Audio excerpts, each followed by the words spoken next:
जय जय शिवधारा, जय जय शिवधारा।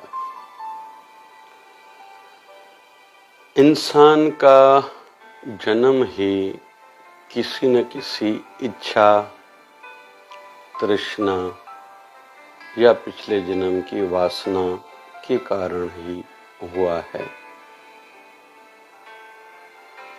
अधूरे इस दुनिया से गए थे, जिसकी पूर्णता के लिए फिर से हमें यह अवसर मिला। और एक दृष्टि से ये भी मान सकते हैं, परमात्मा अति दयालु है। उन इच्छाओं को, वासनाओं को, तृष्णाओं को पूरा करने के लिए हम सबको जन्म दिया है। जैसे सूअर की योनि किसको मिलती है? जिनको पिछले जन्म में ज्यादा बच्चे जन्म देने की भावना थी, मुझे बच्चे ज्यादा हों। सर्प की योनि किसको मिलती है? जिनका अंत समय में प्राण छूटे थे पैसे को याद करते करते, जिनको अपनी प्रॉपर्टी के लिए भाव है, ये मेरी बिल्डिंग है, घर है, मकान है, फैक्ट्री है, तो उनको प्रेत की योनि मिलती। भैया रहो, तुम्हें सुख लेना है ना इसका, प्रॉपर्टी का, तो प्रेत आग के उन्हीं जगहों पर बसते हैं और कहीं कहीं तो उसी ही जगह में भी आके वास करते हैं। तो परमात्मा एक दृष्टि से दयालु है और पूर्णता के लिए वो जो हमारी इच्छाएं, वासनाएं, तृष्णाएं रह गई थी, उसके लिए फिर से धरती पर अलग अलग योनियों में भी भेजता है। मनुष्य देह के पीछे भी वही भाव है।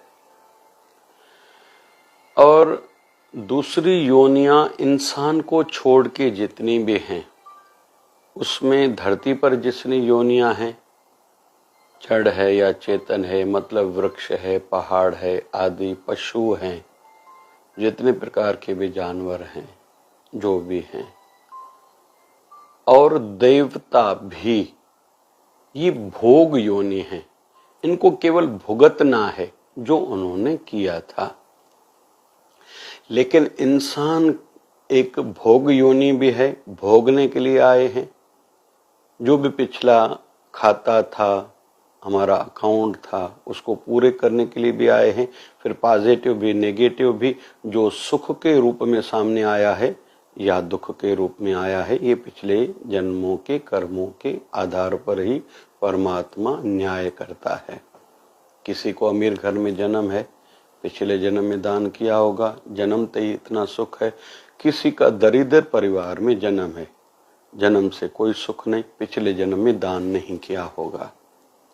किसी को स्वास्थ्य बढ़िया मिली है, मतलब उसने पिछले जन्म में कुछ सेवा कार्य शरीर से किए होंगे। किसी को शरीर को के जन्म से रोग लगे हैं या बाद में लगे हैं, मतलब उसने शरीर से पिछले जन्म में पाप किया होगा। किसी को बुद्धि श्रेष्ठ मिली है, कुछ भी पढ़ते हैं, सुनते हैं, याद हो जाता है, सलाह बढ़िया दे देते हैं, मतलब उन्होंने पिछले जन्म में बुद्धि का सदुपयोग किया था। कोई कोई कम बुद्धि वाले, मंद बुद्धि, बेचारे पागल, ना समझ जन्मते हैं, जिन्होंने बुद्धि का सदुपयोग पिछले जन्म में नहीं किया या दुरुपयोग किया था। इस क्रम से परमात्मा की लीला चल रही है।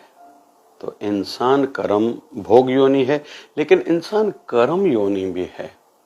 नए सिरे से निर्माण कर सकता है, यहां तक कि पिछले जन्मों के दंड को कम कर सकता है और पिछले जन्मों के कर्मों को बढ़ा सकता है, मतलब पुण्य कर्मों को। जैसे पुण्य कर्म मिला, किसी अच्छे घर में जन्म मिला, लेकिन उसने बहुत अच्छा कर्म किया, वो इंसान से देवता, देवता से भगवान तक बन सकता है एक ही जन्म में। उदाहरण ले लेते हैं हम सब, कई महाराष्ट्र के कई ऐसे संत हैं। एकनाथ जी महाराज अपने गुरु सेवा में इतनी निष्ठा रखते थे, घर परिवार की ओर ध्यान नहीं था, यहाँ तक कि भगवान ठाकुर लड्डू गोपाल के रूप में आके उनके घर के बर्तन तक धोते थे। संत नामदेव जी महाराज का प्रसाद आके पाते थे अपने हाथों से। संत जनाबाई के घर आके साथ में बैठते थे, वो कहती थी चक्की चलाओ तो बात करूंगी। ऐसे गोस्वामी तुलसीदास जी महाराज को प्रभु श्री राम के बार बार दर्शन होते थे। और यहाँ तक भी मान्यता है उनको, जो उन्होंने रामचरितमानस लिखा है, सब एक सिनेमा की भांति, पिक्चर की भांति सामने दिखाई दे रहा था, तो वो लिखते गए थे। एक मान्यता ये भी है गोस्वामी तुलसीदास जी महाराज के लिए। तो कुल मिला के भोग योनि मतलब उनका पुण्य था, पिछले जन्म में कुछ अच्छा मिला, लेकिन उन्होंने बढ़ाया, खुद को ऊपर उठाया और अजर अमर हो गए। फिर वो संसारी पथ पे, कोई आध्यात्मिक पथ पे, कुछ लोग तो दोनों पथ पे आदर्श जीवन जी गए। संसार में भी उनका नाम है, आध्यात्मिक सिद्धि भी प्राप्त कर ली। स्वामी रामकृष्ण परमहंस से काली माता बात करती थी मूर्ति से, और मूर्ति तो आज तक वही है कलकत्ता में, और लोग रोज दर्शन पाके आते हैं, हम भी दर्शन पाके आए हैं। लेकिन उन पर जो कृपा थी वो दूसरों पर नहीं है। कहीं तो भी कुछ अंतर हुआ होगा, रहा होगा। तो इंसान है भोग योनि। कुछ लोग अच्छा मिलने पर बहुत पाप करते हैं। रावण ने तपस्या की, कुंभकर्ण ने तपस्या की थी, हिरण्यकश्यप ने तपस्या की थी, हिरण्याक्ष ने तपस्या की थी। वैभव प्राप्त होने के बाद, राजा होने के बाद भी आज तक संसार में भी नाम उनका कोई अच्छी भाव से याद नहीं करता, और परमार्थ की सिद्धि भी नहीं हुई थी। वैसे भगवान के हस्ते मोक्ष प्राप्त किया था, वो एक अलग बिंदु है। दुनिया में ऐसे कई लोग हैं जिनको बड़ा कुछ मिला, लेकिन उन्होंने पाप ही किया। कुछ लोग फिर ऐसे भी हैं जिनको पिछले जन्म का दंड मिल रहा था, मतलब तकलीफें देखी, लेकिन इस जन्म में भी पाप बहुत किए। बस इसको थोड़ा आज समझना है। तो ये सब चक्र है हमारे पिछले जन्मों की इच्छाओं, वासनाओं और तृष्णाओं के कारण। लेकिन एक निवेदन है, जब तक हम भक्ति नहीं करेंगे,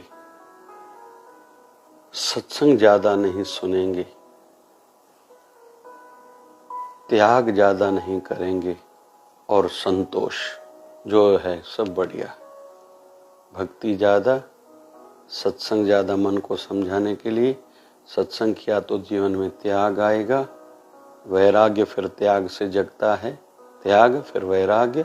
त्याग मतलब एक एक चीज को छोड़ते जाना, खाने की वस्तुएं, एक टाइम पर एक ही अनाज, एक टाइम पर एक ही सब्जी, कम से कम बार खाना, और तामसी भोजन से खुद को बचाना, तामसी स्थानों पर खुद को नहीं लेके जाना, तामसी लोगों से खुद को बचाना, और सात्विक गुण बढ़ाना।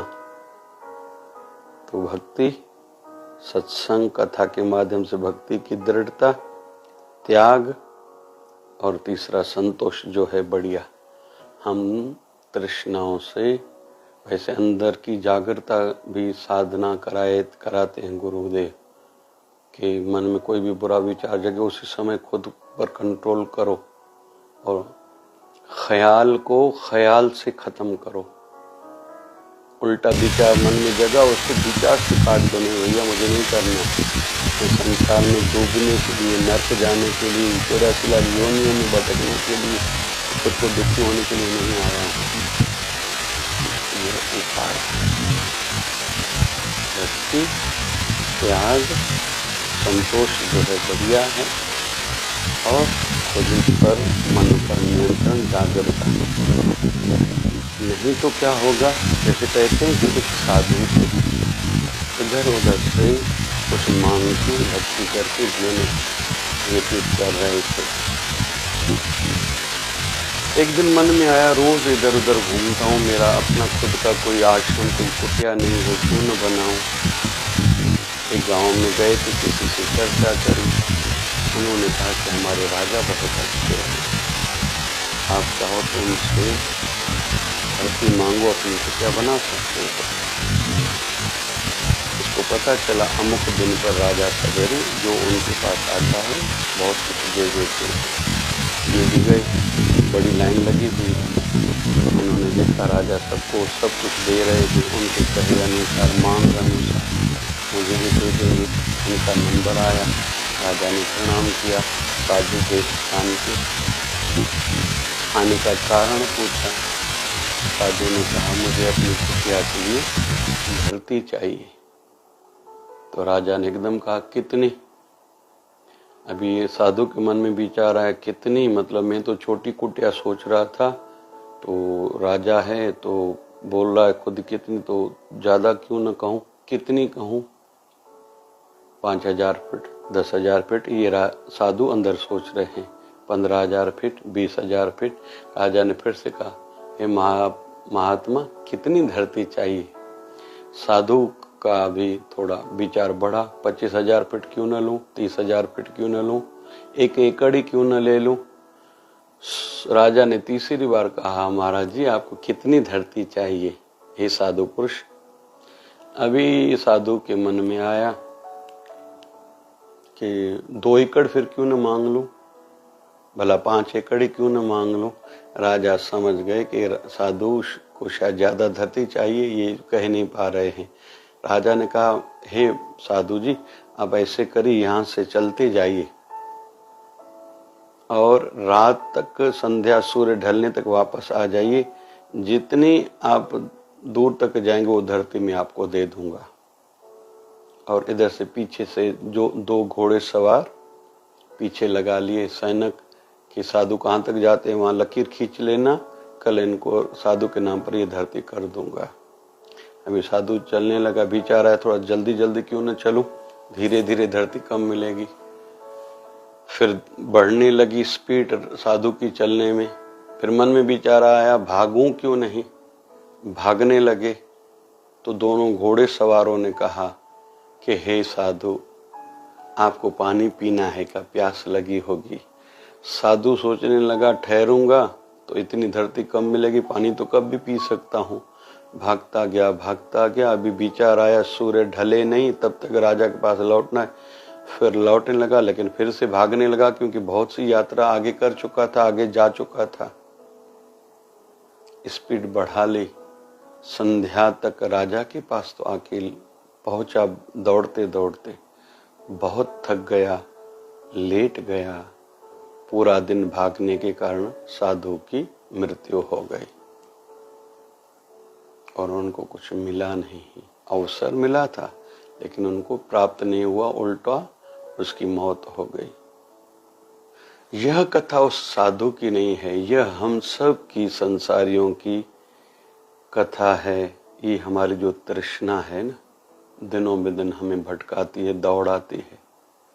यहाँ तक कि कभी पानी पीने के लिए, मतलब जिसके लिए हम लोग इतना काम कर रहे हैं, वो सुख चैन लेने के लिए भी हम थोड़ी देर बैठते नहीं।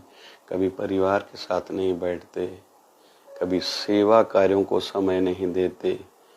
किसी शिवालय देवालय में जाने का हमारे पास समय नहीं है। जाएंगे तो केवल स्वार्थ से मेरा पैसा बढ़े, तृष्णाएं पूरी हों, वासनाएं, इच्छाएं पूरी हों। हवन यज्ञ करेंगे, बहुत लोग तीर्थ करेंगे, भी भावना यही है। कभी शांति से हम बैठेंगे नहीं। ऐसे दौड़ते दौड़ते दौड़ते हम सबका भी जीवन नष्ट हो जाता है। भले कमाया होगा, इकट्ठा किया होगा, लेकिन उससे सुख चैन नहीं ले पाते। अगर थोड़ा लेके उससे सुख लेने की भावना रखें तो शेष जीवन हम आनंद से जी सकते हैं। और दुर्दशा क्या है, हमें दौड़ते देख के हमारे पीछे वालों को, बच्चों को, दूसरों को जो हमें आदर्श मानते हैं, उनको भी ऐसे लगता है जीवन का शायद नाम ही दौड़ना है, भागना है, और इसी का नाम तृष्णा है।